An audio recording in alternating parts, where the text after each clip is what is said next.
working with the following materials to put this dress together. I've already done the plan / pattern tutorial for the patterns I'm going to be working with. So the pattern here is the one I made from my bustier pattern with cups. This I did about 4 months ago, and I'll suggest you watch that one first before you continue watching this video. I'm going to link it in the description box down below. But I also have some pen, scissors, pins, measuring tape, pattern paper, as well as my fabric of choice, which is this cotton velvet in navy blue.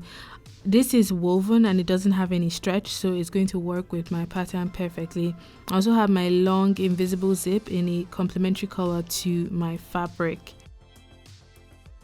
Since I have my plan already done, I'm going to be making some changes to create this dress design. The plan I have already has the shape of the cup, the darts, as well as the upper part of the skirt already in place. The first thing I'm going to be doing is to be drawing in my center front line, and I'm going to be tracing out all of the other lines in this bodice plan here. But in order to get the length of the dress I want, I'm going to be extending this by 18 inches or 46 centimeters from the waistline down. You can work with whichever length that you are comfortable with. Don't forget to add your notches as well as your hem allowance of 2 centimeters. So I did this for the mid front and for the side panels. I extended them by the same measurement, added all of my seam allowances as well as my notches before going ahead to cut out my patterns. Now these are my front patterns, one for the side and one for the mid front. When you cut that mid pattern, you cut it on a fold, so you have one piece for that part of the dress and then you have 2 pieces for the side. Don't forget to curve in the hemline of the dress in a way that you like or in a way that suits your style. So I'm going to go ahead and trace out my back patterns as well. I'm going to trace out the neckline, the side seam, the dart, waistline, and transfer my hip and waist notches, and also extend it by 18 inches or about 46 centimeters, so it corresponds to the front patterns as well. So I'm just going ahead to do this quickly with my marker pen and my measuring tape. I'm going ahead to draw in my hemline as well. I added my 1 centimeter seam allowance all the way around and my 2 centimeter hem allowance. To indicate that that's where the zip is going to be, you can add 2 notches on that center back seam so you don't get confused on which side is the actual center back. So I'm just doing the same for the other side of my back pattern, and to make sure that that bottom of the side seam actually gel for the front and for the back, I've grabbed my front side piece and I'm just tracing off that edge of the side, especially towards the hem where I curved it in so it tapers in towards the bottom of the dress. So once you've done that, you can go ahead and add your seam allowance and cut out your pattern ready to cut your fabric. So these are my back patterns. I have 2. Don't forget to add your annotations, your grain line, your notches, and so on. So these are all of the patterns I'm going to be working with. I have my front and my back patterns. As for the cups, I'm using the same ones I recreated from my bustier cup pattern tutorial because my boobs haven't really changed since then, so I'm just going to be using the same one to make this dress. So once you're happy with your pattern, you can go ahead and cut onto fabric. I only got 1.5 meters of fabric, so I really wanted to be careful with how I was using the fabric. I didn't want to have a situation whereby I would have to go back to the shops to buy more fabric, so I pinned the pattern in a very clever way so I could cut out all of the necessary pieces I needed. Thankfully, the fabric is thick, so I didn't see the need to actually line it, so I only cut 1 layers of the main front and back, and then for the cups I cut a pair of each pattern. So I have my back pieces here, 2 for each pattern, so there's a corresponding left and right side. I have my front, my mid front, which is going to be joined to the sides, and then I have my cup pieces, which is 2 pairs of each pattern that I have, because I want to actually at least have that cup piece lined with the same fabric on the inside.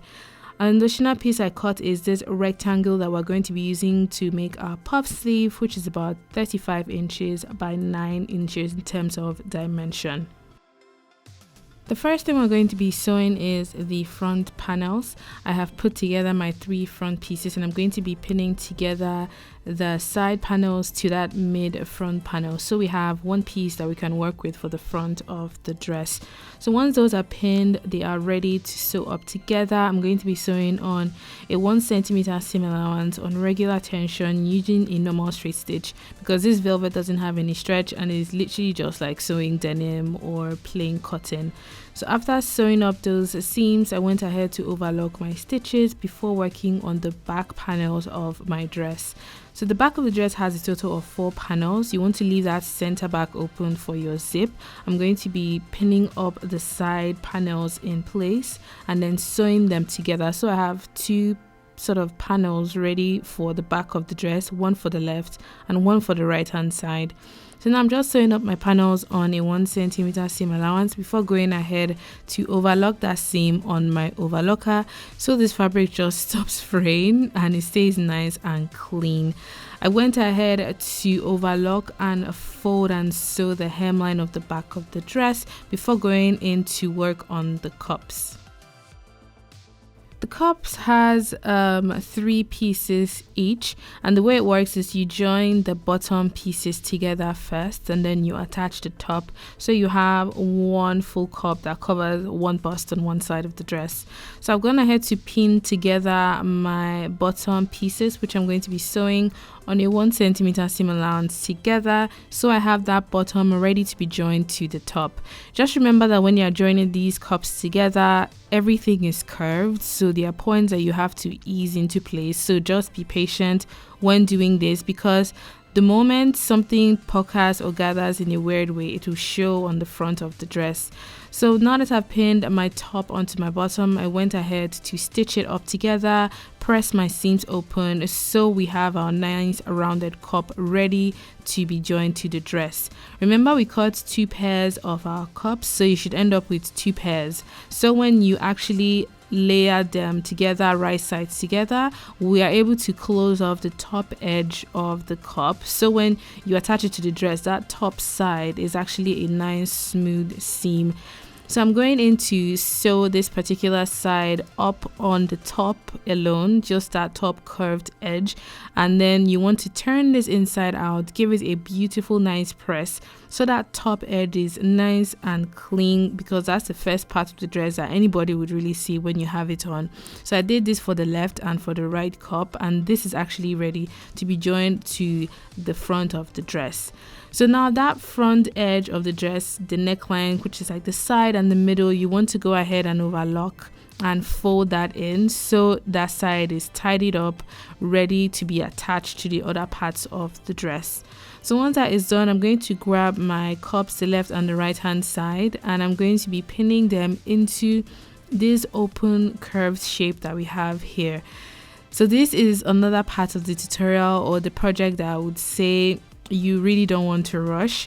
Because of the shape of this part of the dress, you want to join notched points together, join the front edges together, and when you sew, you would have to ease the 2 curved sides together. You would find that the cup itself is slightly bigger than the actual hollow or open area of that front dress, but if you ease them correctly, it should fit. I promise you. It's a bit tricky, but it actually works. It just takes like some practicing to get used to, but once you've pinned your left and your right cup, you can go ahead and sew them together in place. So taking your time, just pulling and tugging ever so slightly, you make your way from one side to the other side, so you're able to join the cup into the front of the dress. You need to do this for the left and for the right hand side, and after doing that, you can go ahead and either overlock the seam or use bias tape to cover up that edge so it doesn't itch against your body.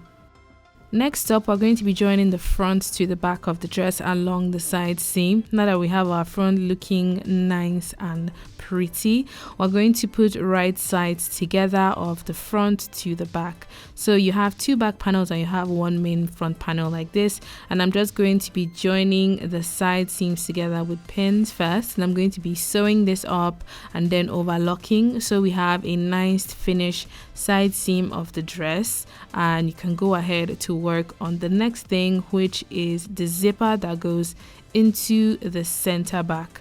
As I was going along, I was just overlocking after sewing because the fabric frayed a lot and I wanted to just reduce that. So the zip I'm going to be working with today is this invisible zip here, and I'm just going in to pin one side of the tape to one side of the center back, which I've already overlocked, and we're going to be sewing using a zipper foot, joining the invisible zip to the center back of the dress. I like to leave that center back seam open when I'm sewing invisible zips, because after sewing the zip tape onto the open ends, I then go back in to close the bottom end that we left sort of open to allow us to fix the zip in place. So I'm just closing off that bottom end or that bottom seam of the center back, so we have a finished center back of the dress. The next thing I'm just doing here is to overlock, fold and sew the hemline of the dress by 1 centimeter. The overlocking took away 1 centimeter, so the additional 1 centimeter is what I've folded in and I'm sewing now. Next up, we're going to be sewing our puff sleeves, which go on the side of the dress. Remember those rectangles that we cut earlier on? This is the time that I'll actually use them. I'm just going in first to overlock the edge, so the sides, the top, the bottom of that rectangle, because we're going to be creating channels on the top and the bottom edge, which will thread our elastic bands through. So I folded one side by 1.5 inches and the other side by about 1/2 inch, and I've cut an elastic that is about 14 inches long, so that is enough to go around my arm in a comfortable way. We're going to be sewing these channels close, so that creates a passage for the elastic band to actually go through. So I'm just going in here and I'm sewing using a normal straight stitch, sewing in such a way that there is enough room in that channel for my wider elastic to go through. So now that we've stitched our channels in place for the left and for the right hand sort of puff sleeve rectangle, I'm grabbing my wider elastic, which is like a 2 inches elastic that I cut in half because I didn't have an elastic that slim and I wanted something slightly wider than the other one that I have. I'm just passing the elastic through the wider channel using a safety pin, and this is what it looks like after you've passed sort of the first or the wider elastic through. I'm going to repeat the same thing with the slimmer elastic on the narrower channel, so we have a shape that looks like this. So once both elastics are threaded, you can go ahead and join the side seams, so we have a puff shape ready to be attached to the side of the dress. So I'm going to just put a few pins here, take this to my machine, and I'm going to be sewing on a 1 centimeter seam allowance, joining or closing off both channels where we've passed our elastic through, and that's going to keep them secure, as well as close off the side of this puff sleeve. So this is what the sleeve looks like. It actually looks really cute. You can make yours longer and sort of make the puff more elaborate if you wanted to. And another optional thing I did was I top stitch around that cup seam just for definition. And then I went ahead to hand stitch the puff sleeves into the side seam just along that top edge, so it actually stays put even when I have the dress on. So I did this for the left and for the right hand side, and that would be the last step to complete this dress. I actually had a lot of fun making this dress. I normally would stay away from styles like this because I find them slightly sexy, but I am a fan of velvet fabric, and I remember seeing this style on Yewande from Love Island and I knew I wanted to recreate it, and you guys seem to be very interested in it as well. Well, I hope you enjoyed watching this video. If you did, please give it a thumbs up, comment your thoughts and ideas down below, and until my next video, have a good morning, afternoon and evening wherever you are. Bye.